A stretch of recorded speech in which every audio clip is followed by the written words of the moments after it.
Well, good afternoon, everyone. It's time to turn to our second session on the modern world, and in particular on Shakespeare's Winter's Tale.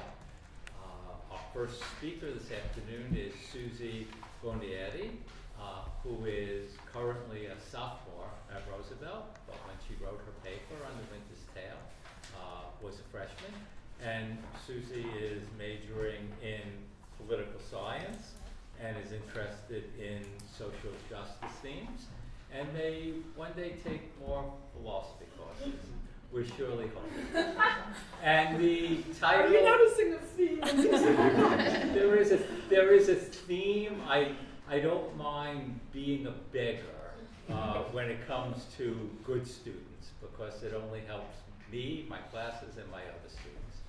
So please major in philosophy, minor in philosophy, take more philosophy classes. Susie's paper on Winter's Tale is Laughing at Sin. Susie. What Shakespeare gives with one hand, he often takes away with the other. In The Winter's Tale, one of his final plays, this dichotomous enterprise is proven over and over again. Regarded as one of Shakespeare's problem plays, The Winter's Tale seems to have certain characteristics of a tragedy, as well as certain characteristics of a comedy. However, not enough characteristics of each to be clearly defined as either one. Though regarded in the first folio as a comedy, the first 3 acts of The Winter's Tale lead us to believe it is a tragic story, while the final 2 acts take a drastic turn of events and reshape the plot into a comedic tale. Nonetheless, there are multiple discrepancies in both sections that contradict their given genres and blur the lines even further as both comedic and tragic elements that from the beginning are understatedly dispersed throughout the play. The Winter's Tale has thus left many questioning as to where it falls on Shakespeare's genre spectrum. The first 3 acts of The Winter's Tale are filled with drama, jealousy, and emotional distress. Regardless of his lack of substantial proof, Leontes, king of Sicilia, is convinced his pregnant wife Hermione is cheating on him with his childhood friend Polixenes, king of Bohemia, who has been in Sicilia visiting his old friend for the past 9 months. After witnessing a seemingly innocent encounter between Hermione and Polixenes, Leontes loses all rationality and turns on his loved ones in a fit of jealous rage. Leontes becomes obsessed in the situation as he understands it, and attempts to have his friend poisoned, his wife imprisoned, and his young daughter burned and beaten. The acceleration with which Leontes descends into animosity is particularly unsettling. His willingness to isolate himself and cast off his family and friends alike without addressing even the possibility of a personal misunderstanding appears irrational, eager, and by all means tragic. Camillo, like everyone else in Leontes' court, sides with Hermione and decides to act as a double agent, informing Polixenes of Leontes' plan. They both flee to Bohemia, and Hermione is placed on trial. Even after being backed by the oracle as not guilty, Leontes refuses to believe in his wife and her innocence, and she is convicted. However, while the trial is still going on, a lord interrupts with the news of Mamillius' death. Hermione faints and is later reported by Paulina to be dead. It is unclear just how Mamillius dies, and indeed that very question goes unanswered. It is made obvious from early on that Mamillius could have played a major political role in Sicilia if he were to live to be king. However, he dies before he gets the chance. Mamillius' death is particularly devastating, not only because he was a young and promising heir, but because he was the only character outside of Hermione, Leontes, and Polixenes that could have potentially answered the question of infidelity that caused the entire controversy in the first place. However, he offers some insight before he dies. When Leontes initially suspects Hermione of adultery, he turns to Mamillius and asks him, "Art thou my boy?" To which Mamillius responds, "Aye, my good lord." Leontes, unwilling to accept this answer, asks him again, "Art thou my calf?" To which Mamillius responds, "Yes, if you will, my lord." In this second question, it seems as though Leontes is seeking self-assurance and solace through his son. This seems odd because although Mamillius is wise beyond his years, he is still just a boy. Nevertheless, his answer remains perplexing. The clause, "if you will," suggests multiple conclusions. This could imply that Mamillius will only accept being Leontes' son if Leontes' love for him is self-imposed and unconditional. This could also imply that it is up to Leontes to discern for himself, suggesting that adultery is perhaps a possibility. Or perhaps it suggests that the genetics of the situation are wholly irrelevant. Mamillius' premature and untimely death gives the third act a somber and sentimental tone, both regretful and tragic. The point at which the play takes a dramatic turn and shifts from tragic to comedic is when Antigonus drops Perdita off on the putative coast of Bohemia. Though she was born in the peak of a tragedy, the play shifts gears and begins to focus more on circumstances that she faces in true comedic fashion. However, Shakespeare follows this up with the death of Antigonus in the famous stage direction Exit Pursued by a Bear. This direction is simultaneously gruesome and whimsical, devastating and bizarre, tragic and comedic. Antigonus's death blends the two genres together, making for a smooth transition from tragedy to comedy. In that moment, tragedy and comedy fuse together through the death of an individual and the new life of another. It is also in this moment the play splits into two different and contrasting parts, which we come to realize when we rejoin the narrative 16 years later. When we pick up in the action in the beginning of Act 4, Perdita and Florizel are attending the annual sheep shearing festival in Bohemia. Perdita is decked out in flowers and is described as a vision of beauty and grace. As a declaration of his love, Florizel makes many allusions to multiple goddesses when describing Perdita. We learn in this scene that Florizel is going by the name of Doricles. The scene between the two young lovers takes place in a pastoral setting. On top of being pastoral, there's a huge festival and the mood is celebratory, jovial, and light. Florizel and Perdita plan to wed, however, Polixenes, disguised to Camillo, takes off his disguise just in time to stop the wedding and punish Florizel for secretly courting a girl of a lesser class. He vows to kill the shepherd, who has raised Perdita, for allowing Florizel to court Perdita, rob Perdita of her beauty, and disown Florizel if he ever speaks of her again. At the surface, the scene between Perdita and Florizel seems romantic and flirtatious. However, this is a shrewd play on words by Shakespeare. Buried beneath all of Florizel's compliments are multiple strong allusions to rape. Florizel first mentions Flora, the goddess of fertility, comparing her beauty to Perdita's.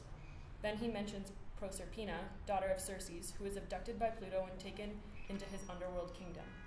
Any one of these allusions might raise questions of the innocence of the scene. Yet, strung together, the multiple references to rape give the seemingly cheery festival scene a dark and unsettling feel. Hidden behind the stereotypical pastoral, comedic setting is a strong undercurrent of rape, a vulgar act perhaps more suited for a tragedy than a comedy. Dorcas, the servant to Perdita and the shepherd, does not play a pivotal part in the plot of The Winter's Tale. Nonetheless, pertinent connections can be drawn from Dorcas to the ending of the play. We are given evidence to believe that Dorcas had or is still having an affair with the clown. Mopsa, the clown's current partner, even hints that Dorcas might be carrying the clown's baby. This interesting dynamic between Dorcas, Mopsa, and the clown seems to be scaled down in comedic version of the dynamic between Polixenes, Leontes, and Hermione. In a Christian context, Dorcas was a widow from Joppa who died and was brought back to life by St. Peter in the New Testament. Her name is cleverly foreshadowed by Shakespeare. This conscious inclusion of Christianity starkly contrasts with that of the pagan elements prominently presented, especially in the oracle from Delphos in the first three acts, further highlighting the disparity between the tragic and comedic elements of the play. Yearning for home, Camillo convinces Florizel to flee to Sicilia and attempt to get Polixenes to follow with him by his side. After switching clothes with Autoclus, Florizel travels to Sicilia with Perdita. Having not heard from Bohemia in years, he and Perdita are welcomed warmly and eagerly by Leontes' court. The Lord interrupts with news that Polixenes and Camillo are in Sicilia in an effort to reclaim Florizel and bring him back to Bohemia.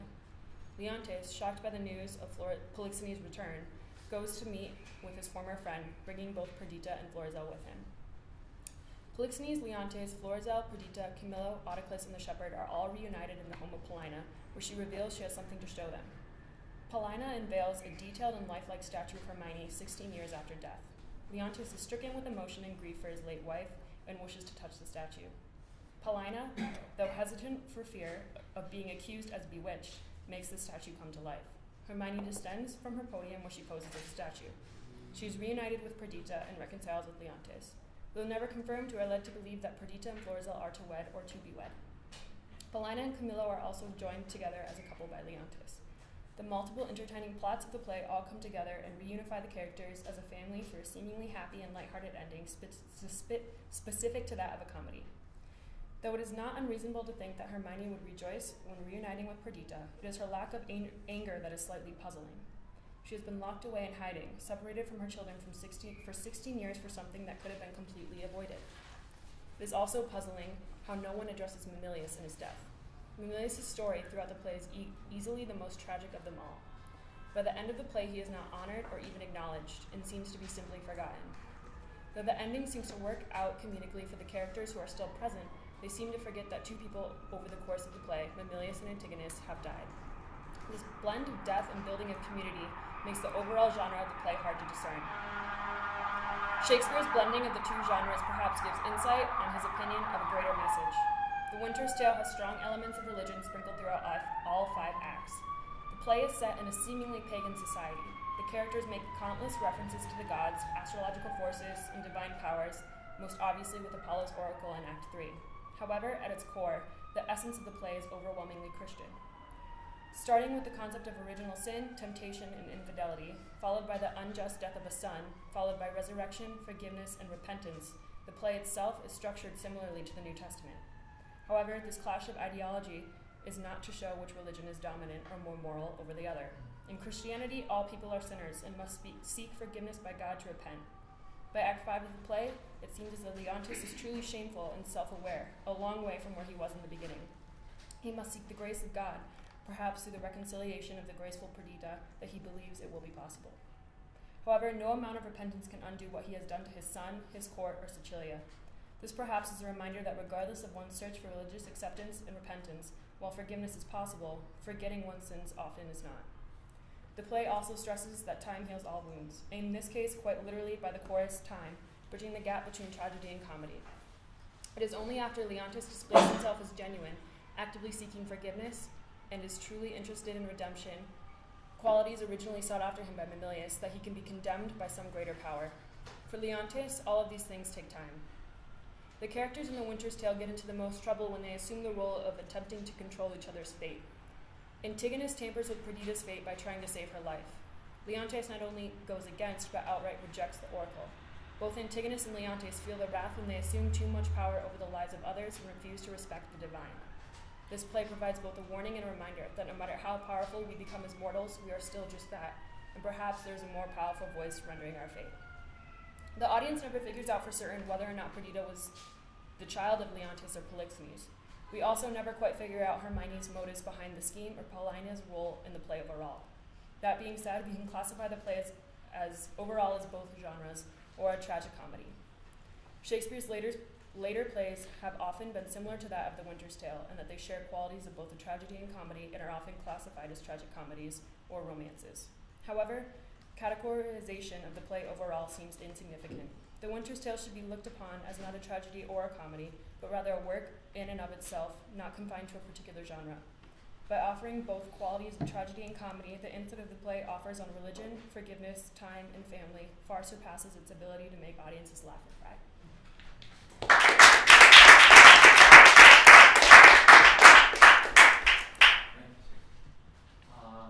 Comments or questions? Alex? May I start? Yes. You got that role. You have that role. I thought that was very interesting, and I'm excited to hear what more you have to say about other people's questions besides mine, and what the professor has to say about it. I wonder on this question of genre, sort of starting where you began and ended. You said, well, it's a big problem, right? Nobody knows which one it is. Seems like it's both. And then you said, well, it's tragic comedy. That sounds like one. Yeah. That sounds like one genre, too. How is either element changed by the fusion of them, or the mixing of them, or Either element meaning either. comedy or tragedy? If they're both present, are they uncomfortable with each other? Are they? Well, they very much battle in the play itself. It's very much half and half, I would say. But I think the point is that it's almost irrelevant, because the play itself speaks not to, it's not about the typical elements of death or tragic lessons, life lessons in a tragedy, or the building of community in a comedy, but rather insight on religion, insight on family, stuff like that.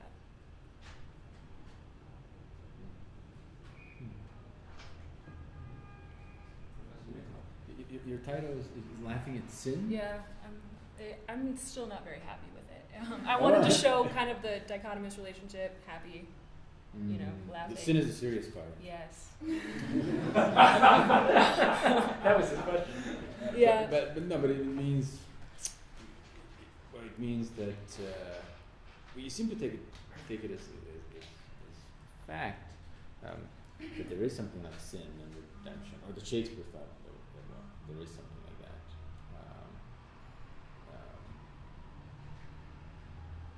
That you're not really. I mean, if you're really laughing at it, I don't think you regard it as sin in the way in which original sin is regarded.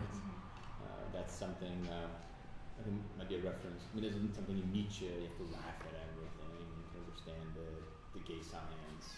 Laugh at sin, or Voltaire, or something like that. Then another way to put the question is Christianity tragic or comic? So which one is tragic? Which one's comedic? Yeah. Pagan. Yes, So pagan. I mean, again, Nietzsche would say paganism is cheerful, and comedic, and Christianity is somber. But do you think Shakespeare shares that Nietzschean Yeah, I perspective? struggled with that. I specifically looked it up for a reason because I think I wasn't really sure which one was which. I think typically what is like seen is paganism is the more jovial and comedic of the two religions. And I think if I had to choose, that is what I would argue in this paper. Just because I think it would fit easier that way. But I'm not really sure about that. Where's the original sin? I mean, I don't know the play very well myself, but Original sin. you say original sins. Where do you see that showing up in the play? Adultery, I would say. It's original. I'm not But sure. when we say original sin, we think of a sin that has preceded a particular context but somehow carries into it. So in the way that, say, Adam and Eve sin that has implications then going forward, almost genetically. So I think that's Yeah. the essence of Professor Berger's question: is there an element of that? But you don't talk about original sin. I use Yeah. that word. You Yeah. say sin. No, it's in here though. Oh, but You okay. got it from Susie. I don't think I used original sin. Page Oh, yeah. 6. Concept of original sin. I just have a question mark. Oh, on when margin. I said it- You might Oh, not okay. need that. Follow It's not in my version. Yeah. Oh, yeah. But it's probably in her version. Yeah. Can I Yeah. help you a little? Yes, please do. That's what he's here for. Oh, just to point to the passage in the play itself in which the notion of what appears to be original sin occurs. And this is in Act 1, Scene 2, beginning at line 67, when Hermione is having this extraordinary conversation with Polixenes, and you get these reversals of pronouns. And Polixenes says, referring, one presumes, to himself and to Leontes, we were as twin lambs that did frisk in the sun and leaped the one at the other. What we changed was innocence for innocence. We knew not the doctrine of ill-doing, nor dreamed that any did. Had we pursued that life, and our weak spirits never been higher reared, with stronger blood, we should have answered heaven boldly, not guilty, the imposition cleared, hereditary ours. Now, this is famous for its remarkable ambiguity and what's being stated, but it seems to have some kind of appeal to whether they're subject to this stain that Christianity has understood as being emblematic of human beings. Oh, I see. On the surface, he's just talking about the innocence of boyhood. But now it dovetails with this hereditary problem Right. of being stained at the outset. But let me ask you a question. I'd like you to put two pieces of your paper together, and I think it's really hard to do this. I'm not sure anybody has done well. If you turn to the very last page of your paper, you nicely articulate several of the ambiguities in the play that are never resolved. Why certain things happen. And that's in your paper, and you recognize that fully. And it's always good to recognize ambiguities. Yet at the very same time in your paper, you seem to want to say, at least in part, there's tragedy in the play, and there's comedy in the play, and we can clearly differentiate between these two things. Maybe, but that seems to be a little peculiar there. You have this, you're right, you have to think about how tragedy and comedy work through the play, but if they're split neatly, yet there are all these other things that are thoroughly ambiguous, the line that I just cited, the other hand, that are connected to how one figures out whether the play is tragic or comedic and how one finds it. That's an interesting thing, just structurally in the way that Shakespeare has put the play together. On the one hand, themes fundamentally ambiguous. You have to keep thinking about what's going on. On the other, well, there's a tragic and a comic, and it's, so what do you think about that? About the way in which ambiguity and straightforwardness operate in the play? I think that was very intentional by Shakespeare. I would argue that because they were so ambiguous and split up, it forced you to look at them individually. You mean tragedy and comedy? Yeah, and you can pick elements of tragedy and comedy in both of them. You can when you break them down, there's both tragic and comedic elements in both the tragedy part and the comedy part. And I think that was somewhat intentional by Shakespeare. You know what question I'm going to ask now? What? Pardon? No, No, not what. Why? I think maybe so it wasn't looked at as a tragedy or comedy, it was seen as something more. Seen a play on insight, on religion. Yeah. I'm just throwing an idea in this to help to perhaps address Stuart's question, but one thing that neither tragedy nor comedy really has room for is redemption, right? Comedies are just not serious enough to need redemption, and tragedies sort of have to They have end redemption. badly, right? They have to end with it. So perhaps a fusion needs to be attempted in order to actually have a redemptive. That's a good point. That's Christianity. Good news. Yeah. Very bad news is good news. Well, exactly. But the thing is, with Christianity, though, like you have to have the bad news in order for the good news to have any currency, right? So. Yeah, I would agree with that. And then I think that's tacitly in your paper Yeah. already. Yeah. Any other comments or questions? Well, our commentator this afternoon is Professor Schulte from Mercer University. Schulte. So, really interesting work. And a lot of the things I wanted to comment on, you guys have already commented on. Ronna experienced this morning.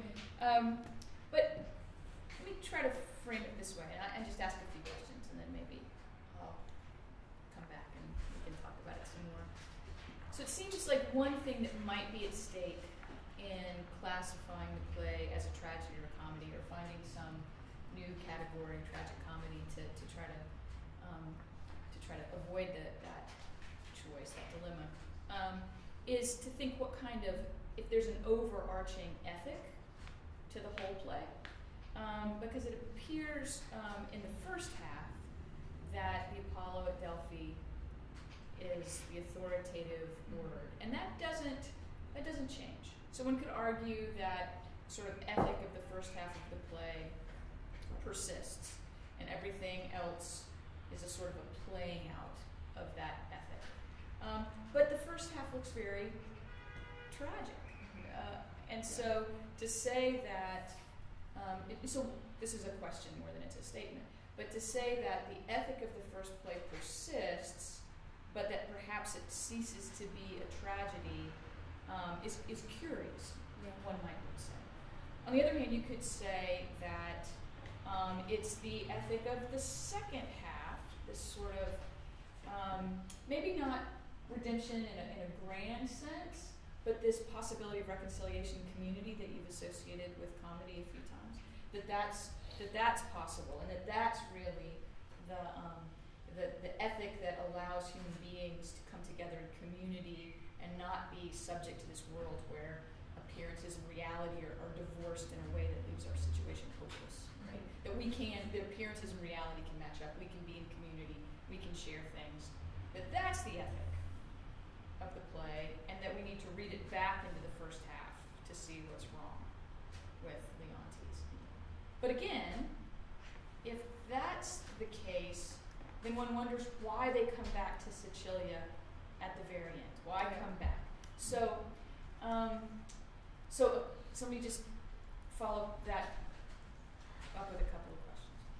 So, do you think that there is a thread of a consistent standard or reference point or ethic that runs through the play?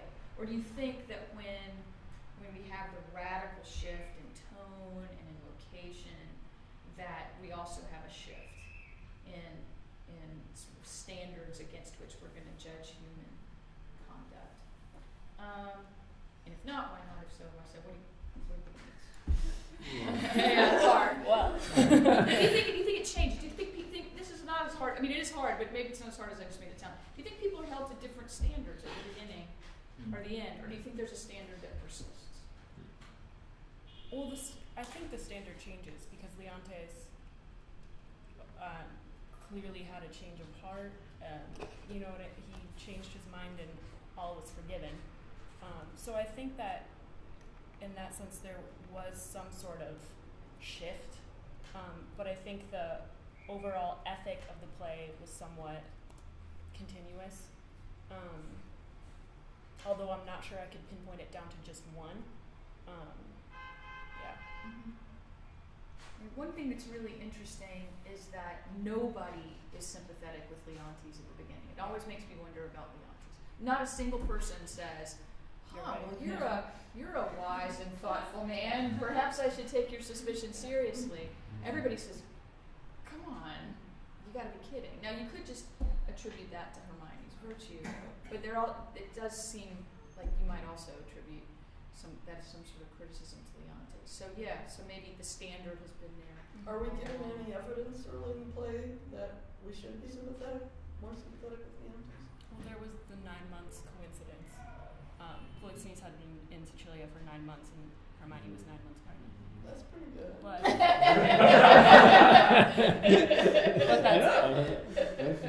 is good. Good enough to me.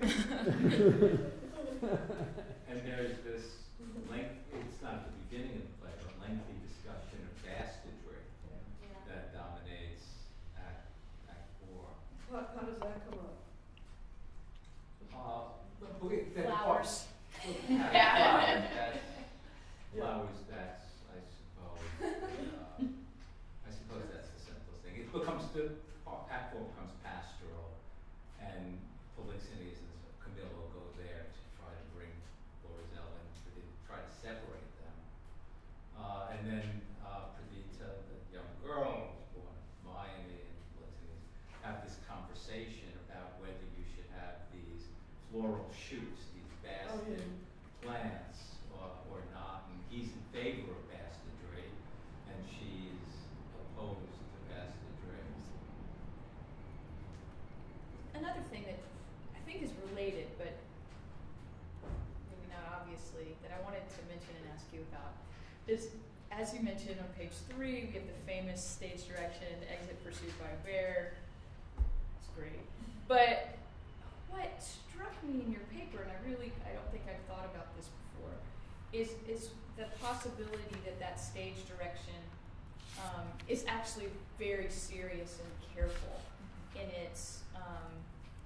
its combination of something really horrible, Antigonus being eaten by a bear, and something you cannot help laugh at. I mean, it doesn't matter how many times you've read Winter's Tale, or I'm sure how many times you've seen it staged.